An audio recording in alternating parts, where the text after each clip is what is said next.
Did he ever talk to you guys about that? Yes, he is. He mentioned it. He did not do a specific thing, so doesn't know when it happened. He just sprinted up and down one time after one possession, and it was bothering him a little bit, and that's why he asked to come out. So not a specific incident. We watched the film, and nothing stood out there, and obviously led to the blow by with Curry, where he couldn't do great on that possession. But doing better. The day off, the rest, equal with today and tomorrow. Optimistic it'll be good to go, but we'll test it before the game as usual. You've stayed in some variation of drop coverage pretty much for the most part against Steph. With your bigs, are they supposed to be reading like what spot on the floor they're supposed to be just because it's that spot on the floor, or do you want them to read where the screen level is and react to that more so? A little bit of both. We want them above three-point line, at three-point line at the lowest. We're leaving it up to our guards. A lot of responsibility where they want to pick them up in pressure and mix up his pickup point. Understanding they can mix some unders that have been quite successful against him if it's high enough. If not, force him in and rear view contest and get the onus on those guys more than anything. Their bigs aren't really getting out quick rolling, so we can show a crowd there. And they're really trying to set the screens and free them up as much as possible, more so than rolling, so our bigs don't have to worry about dropping. Joe? Two questions. Marcus seemed to fall out of the sky onto his back, I think in the fourth quarter. I'm just checking to see if he's okay. And then do you feel like you need more out of Tatum? With the Marcus play, I think you're referring to the Jalen transition where he got the basket and Marcus got the free throw, put us up 5.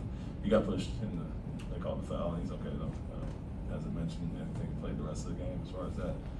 With Jason, it's sometimes you equate missing shots to playing poorly.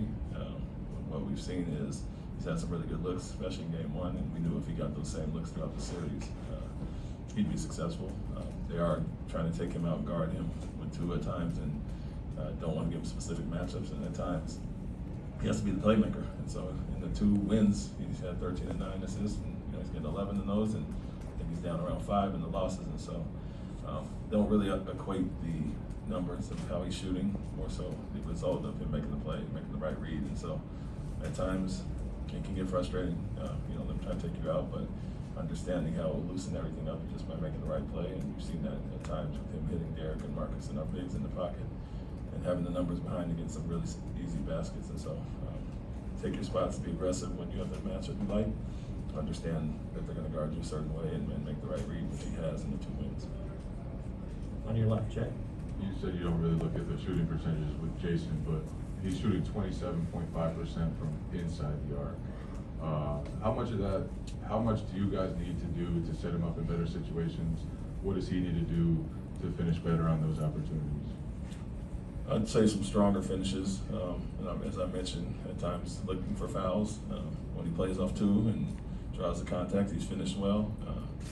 The other part is inside the 3, they are really crowding and trying to take him away. So we want him, when he gets a cross match, to pop the space or roll in the pocket and try to get an advantage as far as that. So some of the isolations, elbow things we've done for him, they're really loading up. And even with that, he has to invite that and get guys other shots. And so more spacing than playing at the elbow area in this series. And for him, the numbers, I think, over-penetrate at times, but he has done a good job of mixing that and drawing the crowd, which is there every time, and finding a shooter. So it's a balance of both, and then just quite frankly, he's missed some easy ones that he usually makes around the basket, especially with their lack of rim protection at times. Ime, the narrative over the last couple of days is you guys blew your opportunity, the series is over, Golden State with the championships, Mel's gonna put you guys away. How do you emphasize that the series is tied to your guys, but also that you can't have the last 4th quarters that you've had, you're kind of blowing it? How do you kind of blend that in with the message of you're very much alive, but then this can't happen again?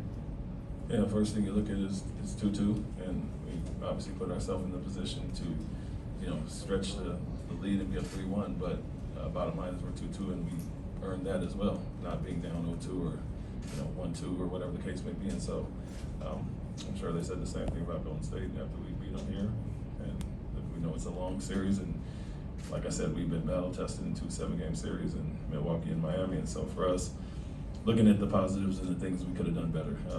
Not playing our best offense overall, I think the narrative gets shifted to Curry and what he's doing, but in our wins and losses, they're scoring the same points. And so a lot has been relying on our offense, to your point, in the fourth quarter. But even throughout the game, we had several opportunities, being up 5, 6, 7, and poor offense or turnovers let them back in the game. And so the difference in the game that we stretched the lead was we took advantage of those opportunities. We're solid, and against this team, anytime you run some poor offense, turn the ball over, live ball turnovers, let them get out, we know how quickly they can get back in the game, and that was the case in Game 4 when we had our chances. Lloyd Mannix, CLNS Media. Ime, 2 on Jalen. Number 1, what do you think has allowed him to be so successful scoring-wise in this series? And number 2, just how can you continue to involve him into the later stretches of games? It feels like he usually does most of his work early, sometimes gets lost in the shuffle late in the fourth quarter. I mean, they are switching some off-ball stuff, and we get some favorable matchups, but they're not guarding him the same as Jason. I think they're guarding more one-on-one, and obviously he's a high-level scorer that can take advantage of that. Putting Green on him on the perimeter a little bit, I think, takes Green out of his comfort zone, and he's one of their best help defenders, so he's had some advantages there, but they don't like to switch off ball. And to your point, he's got it going early in the game. It's a balance and a mix. I think ideally we like to have Jason and Jalen both rolling at the same time, and so it's a mix of going to the guy that's being aggressive and scoring and getting the others involved as well. And I think that's obviously when we're at our best that we've seen throughout the year, when they're in their high 20s and 30s together. And so it's a balance of that, but at the same time, our players got to understand we got to put them in positions to get them the ball in late in game and understand the advantage that they have. And so it works both ways. At times we've been a little stagnant and they're standing around when they can be more aggressive to get the ball, but as well we can put them in some play calls and get the scoring areas as well. Ron, over here on the right. Ime, Ron Krychek from the San Francisco Chronicle. You talked a little earlier about your defense on the screen and roll against Steph. How unique a challenge is it against him, not just because of his range, but because of the way he moves without the ball? Does that make it harder to maybe double or do things you might do against other perimeter players? I would say, I mean, obviously the range extends the floor some, and some of the shots that he's hitting are only shots that he can hit and have been highly contested, so he's hit a few of those. I think when you look at the overall numbers of him making threes out of our touch, I think it's very low. It's a combination, but it does get him in a rhythm. The fact that he's getting some of those shots off, but then he's moving in transition and relocating in some of those looks. So I think he was 3 for 6, 3 for 8 last game from out of touch, which isn't terrible, but he is getting some looks up. The thing he does well, obviously, is once he gets off the ball, the movement, that's different. He doesn't just stop, and they all are hunting shots for him, as you saw when we switched a little bit. So we can mix it up there, be a little bit more physical, mix some unders on him when he's that high. We've been good as far as that, but the fact that he's such a willing and good playmaker, I think makes it tougher to go after him, as opposed to other guys who don't want to get off the ball. He finds the guys in the pocket, and obviously that's when Draymond's at his best, making plays for others. So it's a balance of both. And like I said, I think the offense that he's having a successful series offensively, but if we're playing offense the right way, we'd be at 3-1 at least right now. Brandon and Gary, last two. Coach Udoka, Brandon Scoopy Robinson, Valley Sports. You talked about Jason and his playmaking ability. I enjoyed watching it Game 3.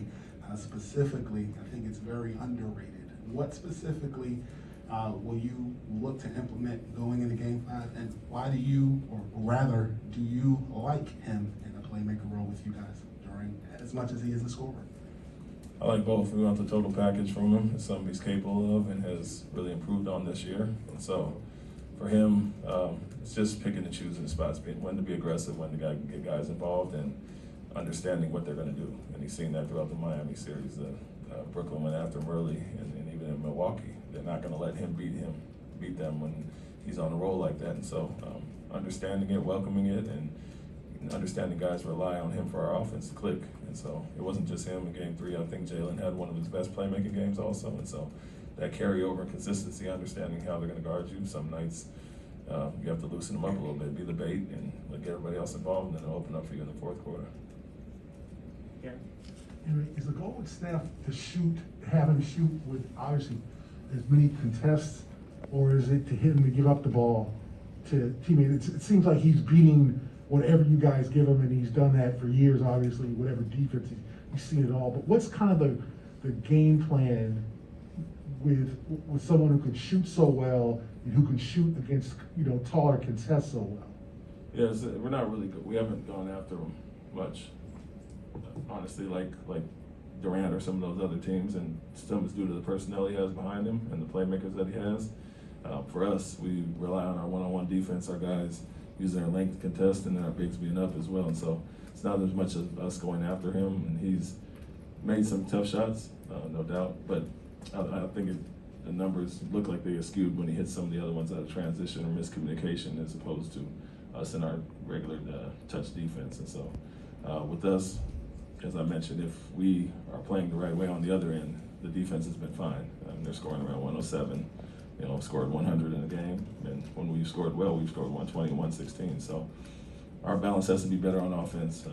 Continue to make him work on that end and trust what we're doing on defense, which is allowing him to get some looks off, but kind of containing everybody else. Thanks, Coach. Thank you.